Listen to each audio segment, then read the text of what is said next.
Hey everybody, this is Charlie, the Pennsylvania grain farmer, coming to you from a very wintry western Pennsylvania. This is Thursday, December the 12th, and I apologize for doing this video inside. I'm in the red shed just because it's very cold outside. I mean, it's cold in here because this building is big and uninsulated and I can't heat the whole thing. I do have a torpedo heater that I use for the area of the shed where I'm working on any given day, but I really can't have that on while I'm making video like this because you wouldn't be able to hear me. But yeah, we had the 30 to 40 mile an hour wind gusts, and the temperature's only in the low 20s, so it's a really wintry feeling day. So that's why I'm doing the video inside, and I'm not going to open the door just to try to keep that wind out.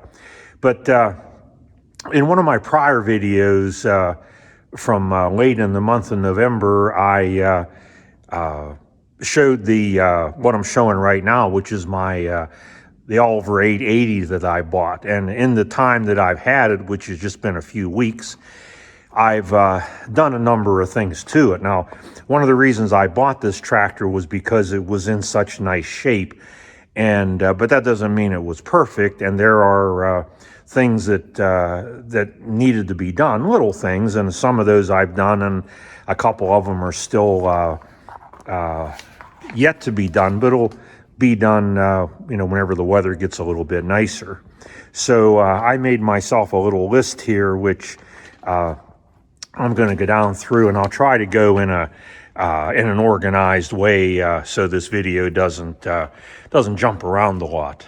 But starting here from the back, one of the things that we did, and actually my buddy Joe came down from up on the mountain and helped me with this, was we changed the steering wheel. That center portion where the center cap is was completely broken out on my other one, and all the rubber was gone, and it was down to just the metal center, and there was no center cap. So I had never taken one off, and I had seen online when I looked for some videos on how to do it, they were talking about using a wheel puller, which I tried, but as I did, it started to mess up that the end of the shaft that the steering wheel's mounted on, and it didn't mess it up much. It just started to make a little indentation, which didn't hurt anything. But Joe told me that he's glad that I stopped when I did, because a lot of people will bring a tractor to him and they'll have the end of that those threads all messed up, and then they'll want him to do something with it. So that's why Joe was happy to come down and help me. He removed that without a wheel puller, and he's actually going to use it on another old Oliver that he has. So we replaced that steering wheel, and I got both the steering wheel and that center cap from Corvus Oliver, and I think it looks a hell of a lot better now with that improvement. Some other things that I did was I changed this seat mechanism. The other one was shot. These rubber springs in here were done on the old one. When I sat down on it, the seat went down, as far as it could possibly go, and there was no spring to it. So these complete assemblies, I mean, you can buy those rubber springs and everything if you want to, but to me it wasn't worth it. I did take one apart and change them one time, and to me it was just a pain in the ass, so I don't do that anymore. I think this is the fifth complete seat mechanism that I've bought from Corvus Oliver, because they are reproducing them and have been for a number of years now. So I got one of them, painted it, and replaced the old one, and actually gave the old one along with that steering wheel to Joe, because he'll be able to salvage parts out of it. Okay, so my Oliver, this 880 has the newer style seat, because this is 1962 model, one of the later 880s that was made, and it's a known fact that these had this style of seat rather than the pan seat. So I have a nice cushiony seat, and I have the seat mechanism that'll also support me. And in addition to that, I also from Corvus Oliver got a toolbox, because this one had no toolbox on it, and they sell the toolbox, the lid, and the springs that it requires. So I got all that from Corvus. I got it here, I painted it, and put that on as well. Okay, also something I did yesterday was to lower the drawbar just a little bit. As you may be able to see, there are holes here in this drawbar frame, and the height of it is determined by where you bolt up this brace. Well, they had this clear out to the end, and that had the drawbar raised up pretty high, and I didn't like the way that was going to make the PTO shafts connect to it, so I loosened that up a little bit and moved that downward. Okay, moving my way around the tractor here, something that I did, and I might have included this in my video introduction to this tractor, was I changed the starter solenoid. When I was buying it, the previous owner told me that sometimes the tractor, when you went to start it, it would roll over really slowly, and then over a few seconds, then it would pick up speed and then it would start right up. So when I got it home, I called Joe and asked him about that, and he said, well, that's either these connections on the solenoid are corroded, or the solenoid itself was bad. And I on the old one, I started to take these connectors off, or these wires off, and this peg on the old one basically came loose inside, so I had no choice but to get a new solenoid, and Joe happened to have one at his place, so I went up and got it, brought it back, put it on, and that solved that problem. That took care of that. Something else I did, I also tightened up the front wheels.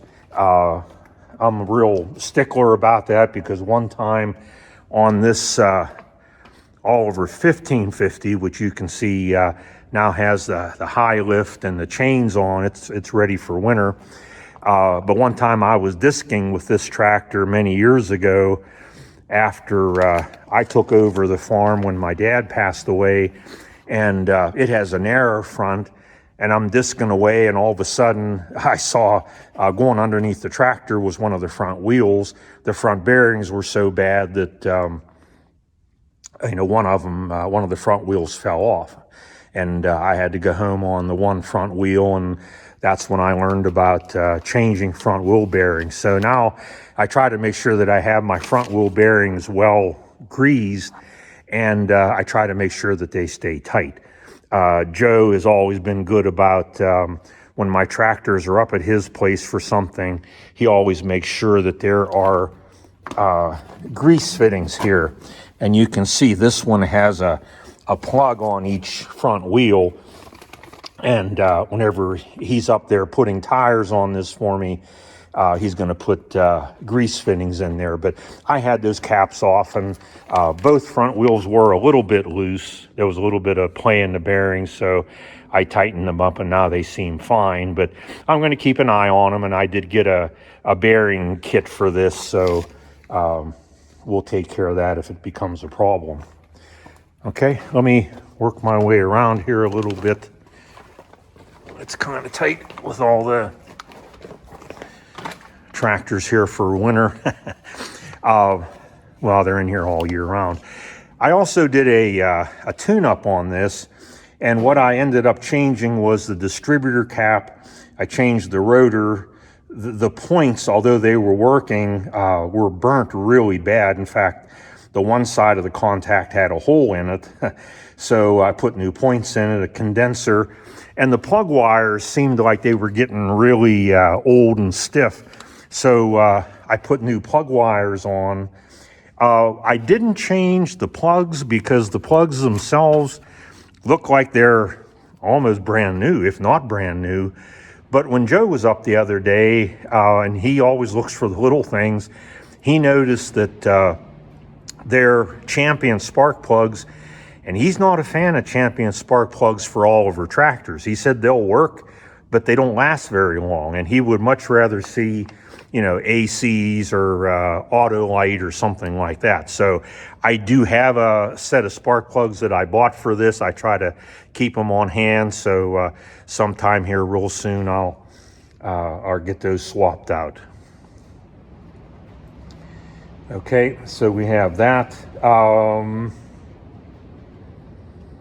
Oh, I guess I should go back over to the other side of the tractor here.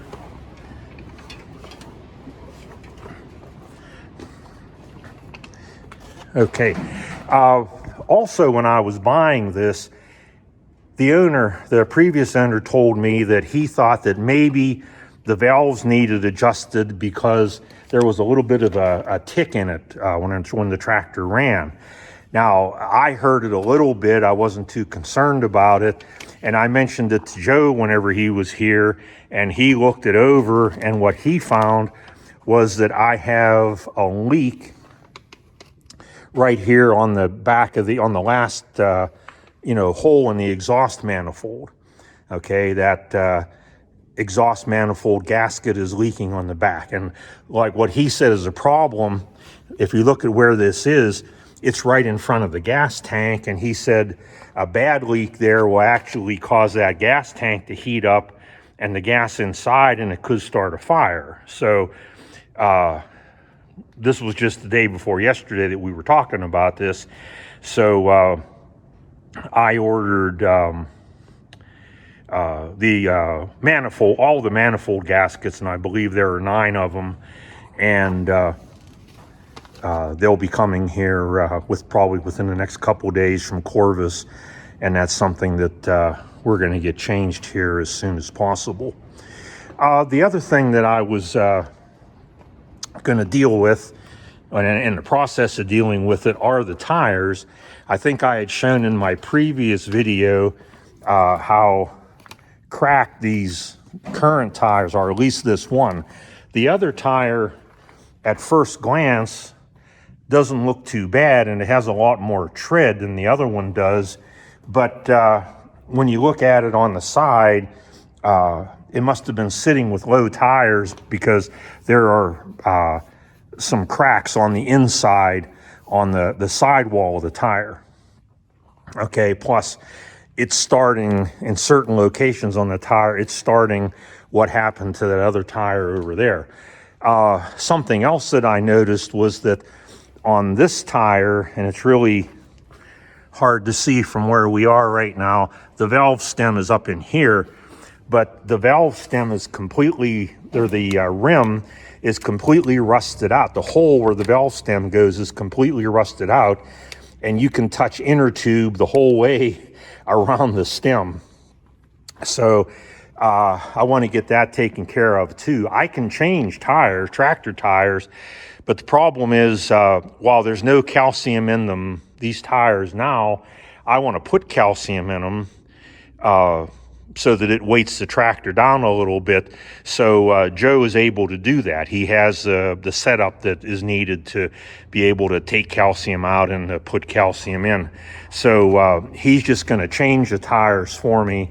I have, actually they're back here.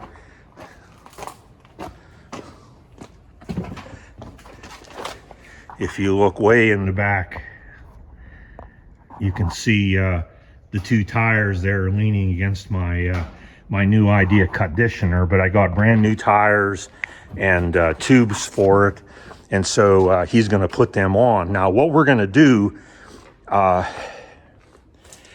because this rim is bad, this tractor has the same size rims, identical to my 1550 and 1650.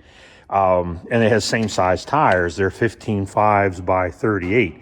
So what I'm going to do is put the new tires on the other two rims that I have that Joe had already fixed them. They're, everything's in good shape on them, and they're painted both inside and out.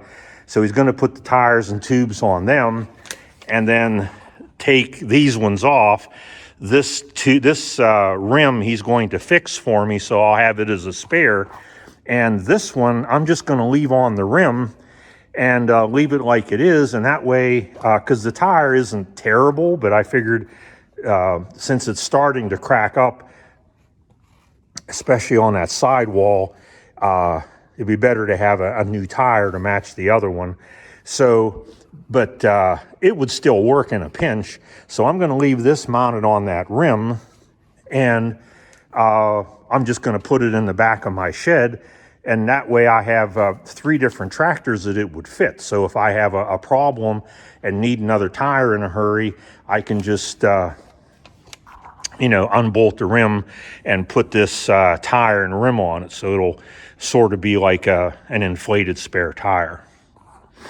Okay, if that makes any kind of sense to you. So that's pretty much a view of where we are with this tractor, and I'm really pleased with it. Joe was, really impressed with it, and he liked it a lot, because you usually don't just find them this straight after all these years. So I'm really happy with it. So I think at that point I'm going to bring this video to an end.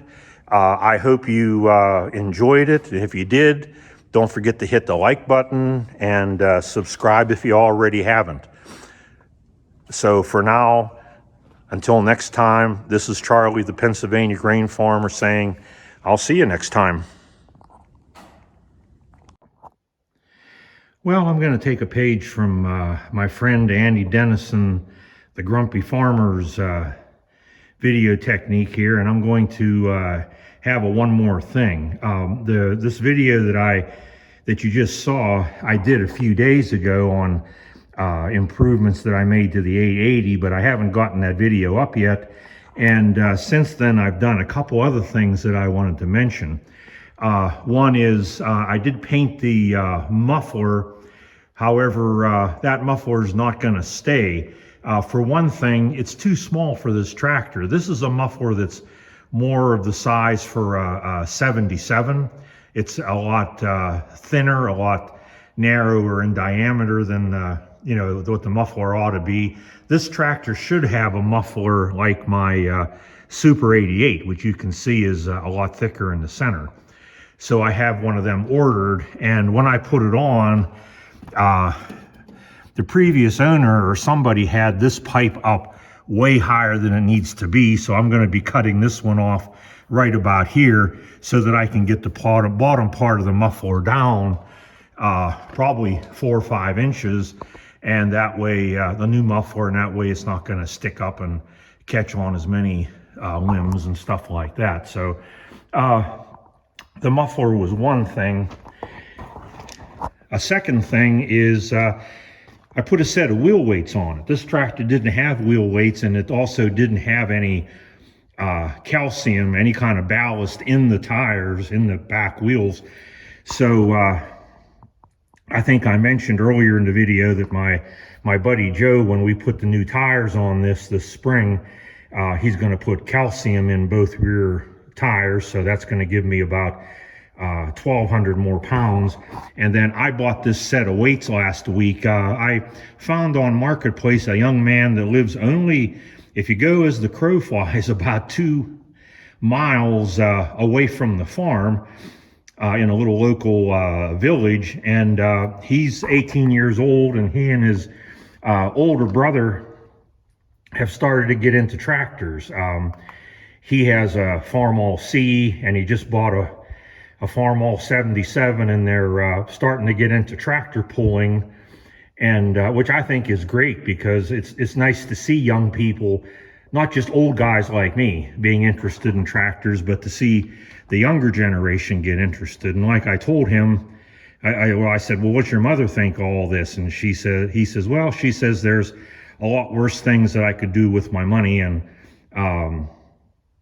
I agree. He could be into a lot worse things than tractors. So anyways, when he got this 77 recently, it had this set of 140-pound wheel weights on it. So I bought these from them, and since then, from him and his brother, and since then I've painted them. And yesterday I got them, one mounted on each rear wheel. And by the way, these two young guys I was just talking about have a YouTube channel. They're called the Knupp Brothers. That's K-N-U-P-P. And they do have some videos of some things that they're doing with tractors. So it might be worth checking out their channel. Okay, so the wheel weights were another thing. Thirdly, I put a starter button here on the left-hand side. Now, the reason for that is when I got this tractor, that the hole that the button sticks through and the two holes where the screws go were empty. And that's the way they would be on an 880 gas, because that hole is for the, is where they put the switch or the push button for the block heater on a diesel. But on a gas, there's just three holes, and usually that center hole they put, kind of like a little snap-in plate over top of it to cover it. But this tractor didn't have it, so my buddy Joe said, well, why don't you just put a starter button in there? And I ordered one from Corvus Oliver and put it in the other day, and fits perfect and makes it look a lot nicer.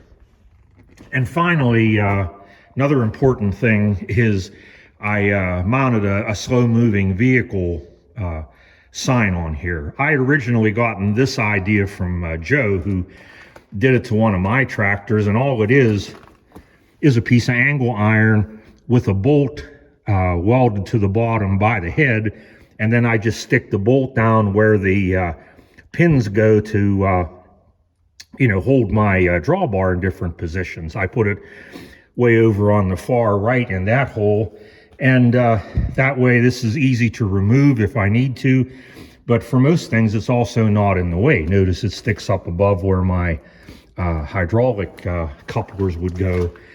Doesn't interfere with the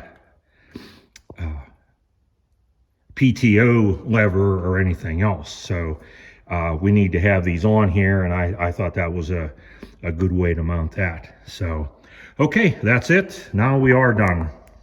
So we'll see you next time.